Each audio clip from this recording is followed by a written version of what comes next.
Bonsoir, je m'appelle Sophie Doudet et j'ai eu la joie d'écrire une biographie de Winston Churchill. Alors pourquoi Churchill au XXIe siècle? D'abord parce que c'est le 140e anniversaire de sa naissance, donc il y a des raisons, je dirais, éditoriales et biographiques. Peut-être des raisons plus profondes, le fait que c'est un homme de résistance. C'est un homme qui a pensé que la volonté pouvait changer le réel et guider les hommes. Et donc c'était une bonne raison pour écrire sa vie, notamment dans un cadre qui est celui de Sciences Po, et qui pense que la politique n'est pas une vaine chose. Oui, alors on a déjà salué l'équipe enseignante, on a parlé de M. Nedelec, on remercie M. Vaudois pour sa présence, mais il s'agit aussi de saluer la prestation et l'appui de M. Yves Le Floch. Dans le cadre de leurs travaux cette année, les étudiants du master journalisme sont allés en reportage à Toulouse, ainsi qu'à Marseille, durant une semaine à chaque fois dans chacune des deux villes, pour effectuer des reportages sur divers thèmes, urbanisme, jeunesse, sport, culture, etc. Et créer donc ce superbe magazine Cosmopole, deuxième du nom.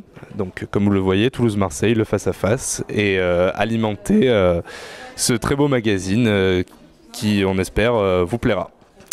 Je suis le professeur Jean-Charles Geoffrey, professeur à Sciences Po Ex, spécialiste d'histoire contemporaine, et plus spécialement, j'enseigne l'histoire du XXe. Ce livre, intitulé La guerre inachevée, Afghanistan 2001-2013, interpelle un peu l'opinion publique et notamment les pays de l'OTAN qui partent trop tôt d'un pays que l'on laisse à feu et à sang en pleine guerre civile. C'est une sorte d'alerte que j'ai voulu en quelque sorte brandir.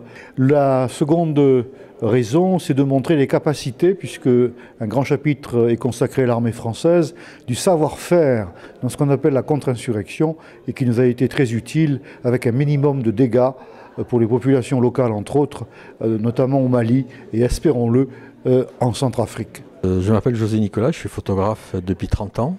Je couvre des conflits, des faits de société. Ce soir, je viens me présenter un livre qui a été réalisé en collaboration avec Hervé Nedelec, qui s'appelle Vivre pour vivre, qui retrace 30 ans de photos d'actualité en France et à l'étranger. Cette photo, c'est une photo que j'ai réalisée en 2008 en Capissa. Et là, je suis avec des gens du 8e RPIMA qui 2 jours avant ont perdu 10 de leurs camarades dans une embuscade.